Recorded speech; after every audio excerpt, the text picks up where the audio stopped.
Hello. Ooh, hello everyone. Sorry, I just like jammed right into your ear, huh? Hello everyone. I promise I don't wear this hat regularly. It's just my hair looks awful, and I don't want anyone to see. Today is Wednesday. This is Charlie. Say hi, boy.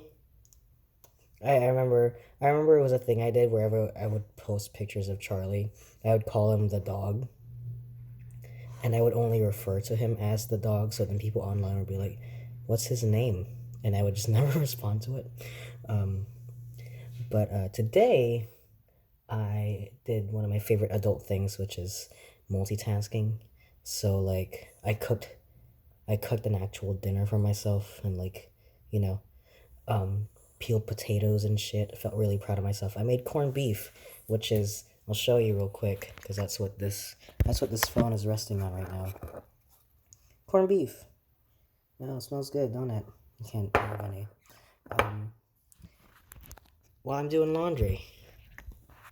And while I was cooking the bits and pieces of it, I was cleaning up while I was doing it. And so by the time that the food was done, everything was already pretty much done and cleaned up. That's my favorite thing is just um, while I'm cooking, just seeing like once I was done with the cutting board and then I had all the potatoes set and ready. As soon as the potatoes went into the wok or the pan or whatever you want to call it, um, clean up the cutting board, put it away, and put away the bowl that I put the potato slices in. Um, and then while I'm doing that, put the wash in the dryer. Go over there, Charlie. Go to bed. Go to bed. Go to bed. Um, but yeah, just generally keeping myself occupied. So last video I mentioned like post show depression, the post show blues and whatnot. But I didn't really go into details of what my last few shows were. And I'll try to keep them brief because I know no one likes to watch a long video. So the very first show I did was Guys and Dolls. And that show was pretty cool. I think as far as a first show experience goes, um, my friends, which I still hang out with to this day, often remark how that cast was probably the least problematic that a cast could probably get, just because there weren't a lot of kids on that show, and also due to some unrelated boycotting issue, which no one needs to talk about. But the story of how I got into the whole acting thing in the first place starts off with how my friend, either the semester or the year prior, um, did a show herself. Um, she was in an original production called Improv Zombies, and she was gonna audition for Guys and Dolls. And for those unaware, before I even get into it, Guys and Dolls is a story of a man named Nathan Detroit trying to run an illegal craps game without his fiancee finding out, and a lot of the hijinks ensue, and the the local church gets mixed up in it. I think it's because they needed money for the craps game or whatever. No, they were gonna get shut down, and they needed money, and so a guy named Sky Masterson shows up and falls in love with one of the like nuns, and so he's like, I'll save your mission if you go on a date with me, you know. Um, and so he joins Nathan's illegal craps game. And also, there's a character called Big Julie who comes in and fucks it up because he's really bad at gambling, but he's not letting anyone else leave the craps game. But Nathan Detroit really has to go because before his fiance finds out that he's running another illegal craps game, even though she told him not to. It's also a musical, so it's pretty funny. It's also really old, so a lot of old people like that. But anyway, she came down and she wanted to audition for that show, and she asked me to come along with her, and she said you should audition too. And I go, "Ugh, I'm not very good at I've never been good at public speaking. I get stage fright real easily, and so I thought that going into a theater production would be the absolute worst.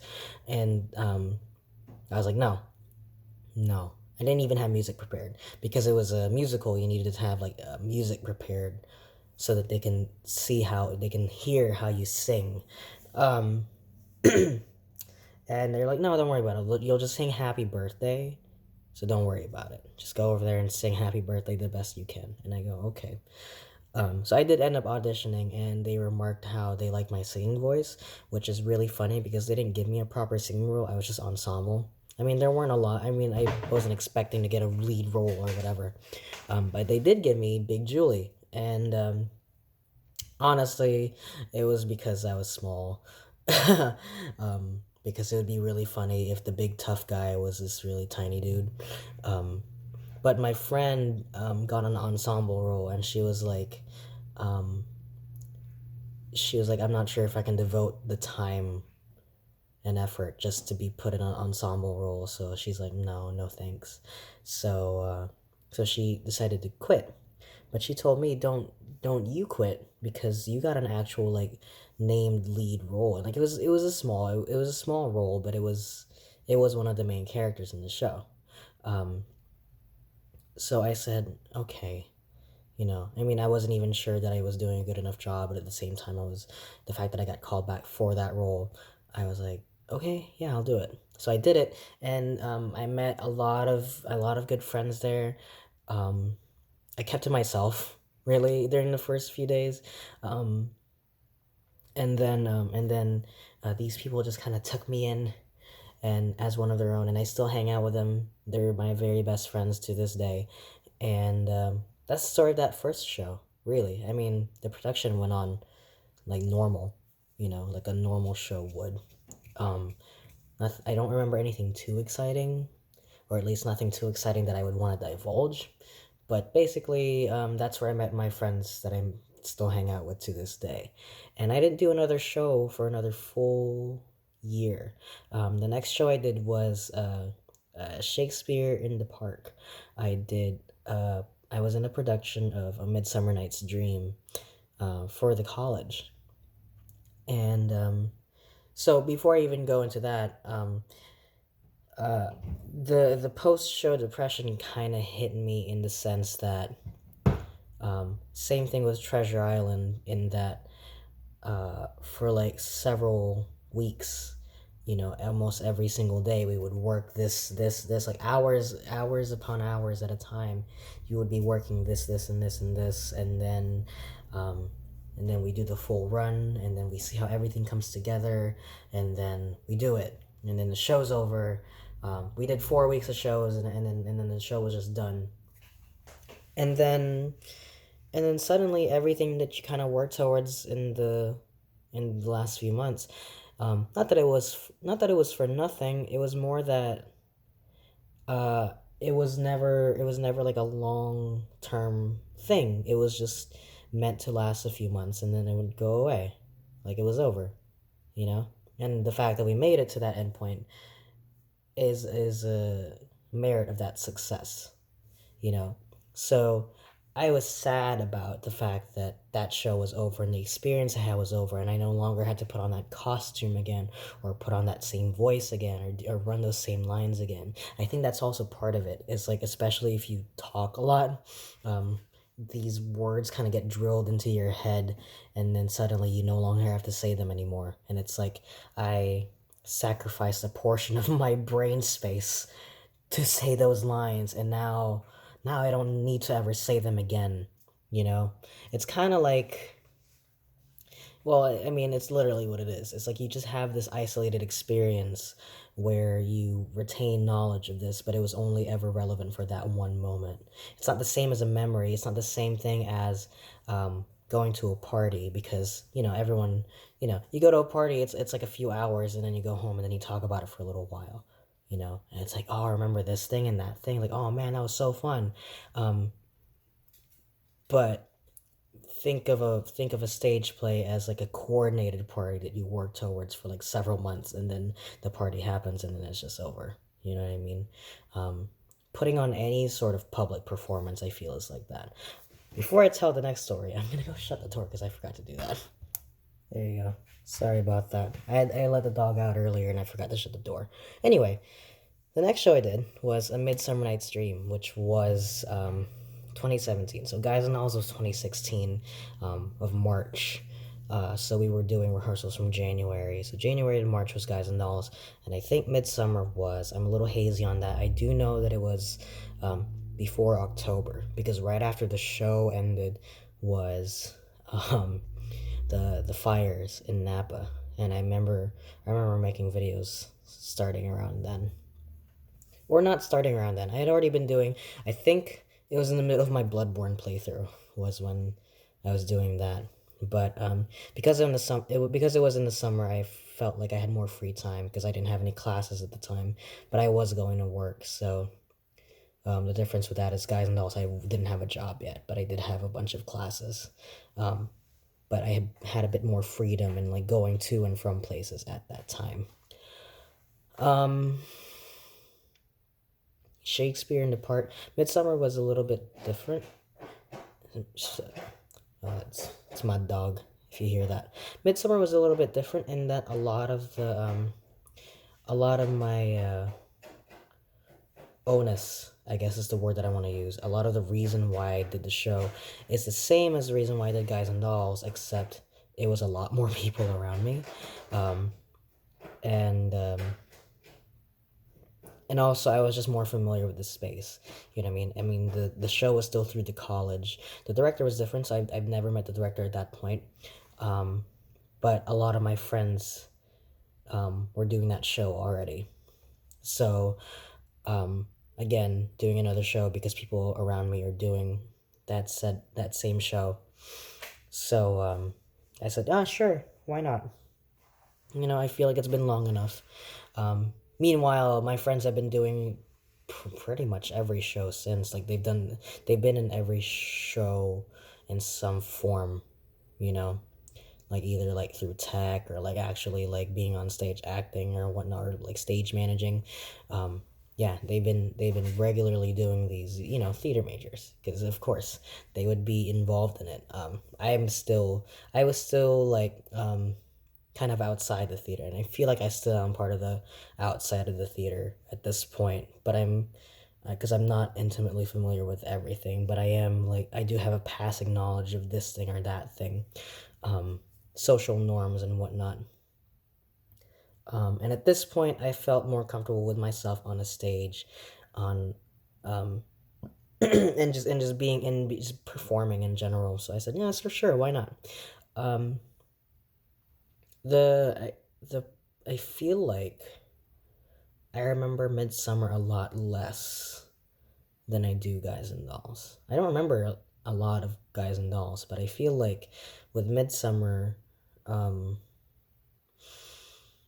I had like less involvement in it, in terms of like acting, and because the story, for those that don't know, I guess I should have started that. Midsummer Night's Dream is a story of, it's like several different pieces of stories. One story is the aspect of Oberon and Titania's failing relationship. And what's his name? Helenus and the other guy. Anyway, but the main gist of it is these two couples are unhappy with their arrangements, and they basically switch significant others, and then that makes everything okay. Do you want to come up and say hi again? Come here. Come here. Hey, baby. Jump up here. Jump up here. Jump. Come on, jump. Oh, oh, oh, oh. Come up here. Come up here. Do it. Oh, good boy. Okay. Anyway, so the main story is basically the lovers. Helena, Lysander. Oh God, I forgot the other two's names, but yeah, basically it's them, and they're just not happy with their current situation, and basically the fairies like Oberon and whatnot kind of like mess with it and fixes it, but he fucks up because who he sends Puck to basically put a love spell on one of the boys, and the boy ends up chasing the wrong girl. And when they all awoke, they just happen to be with who they were meant to be in the first place. I was one of the mechanicals, and the mechanicals have their own little side story in which they have to put on a show for the royalty, for the king and the queen, um, who is the who are the parents of one of the lovers, or if I remember that correctly. We did kind of like a modern adaptation of it, so it was a little weird. Um, Instead of the mechanicals, we were like winemakers because the show took place in Napa, you know. So the mechanicals had kind of a smaller role in the whole show. They were like the comedic relief. They were like there to break up the tension, I feel. Um, there were like several hmm, there were like several little side stories going on. Sorry. That's that's disgusting. I thought it was a bug on the ground. Um, there were a lot of like little side stories going on, and the mechanicals would show up to just be comedic relief basically. And so we would show up every once in a while, and just to remind you, hey, it's still funny. And then we had a big thing at the very end where we put on a play within a play, which lasted very shortly. And I feel like because the mechanicals were kind of isolated in their own group, I didn't really get a chance to converse with people outside of the the group, outside of the mechanicals. Not to say that I didn't talk to them. I did definitely talk to them, but it definitely felt like people were more sectioned off. And because the mechanicals were all people that I already knew, you know, or people that I would regularly hang out with, I wasn't afraid of losing them after the show. And the experience felt a lot less nostalgic because I had already done a show beforehand. With Guys and Dolls, I feel like the reason why I talk about that a lot is because it was the first show that I did. Midsummer was fun. It was the first time I've done Shakespeare. Um, but as far as like missing people, I feel like it didn't really hit me as hard, honestly. And with Treasure Island, I mean, it's been like roughly 2 years since I've done a show at this point, and this has its own special place in my heart just because um, it's kind of like there's a reason why I stayed away from theater for a little bit and just coming back to it. Um, and just coming back to it and seeing these fresh new faces come back and just kind of, they already have their own backgrounds in theater. They just this is their first time at the college, and I kind of liken myself to them in that back when I did Guys and I was like 3 years ago, I used to be that guy who like, this is my first show ever, or like this is the first show I've done at the college. And also just because it's pirate aesthetic, and I love pirates. So, and also it's the most fresh, so that's why I think about it a lot right now. It's only been like 3 days, but as far as my other shows go, I think maybe because it's the most fresh in my mind, I'm thinking about Treasure Island a lot. Guys and Dolls will always have that special spot in my heart. I will always think fondly of it. Midsummer, I don't know. Not that it wasn't special for me, but it was a lot less special for me just because it just so happened to be number two. It was the Attack of the Clones of my theater trilogy. It just wasn't that special. Whereas Treasure Island is more like Return of the Jedi. And notice I didn't say Empire Strikes Back, because Empire Strikes Back is a good movie.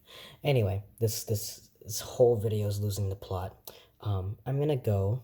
I'm gonna go sit because I have work in the morning, and I just wanna relax before I have to go to sleep. But that's it for me. Hope you all had a fantastic rest of your day, and I will see you guys next time. Bye.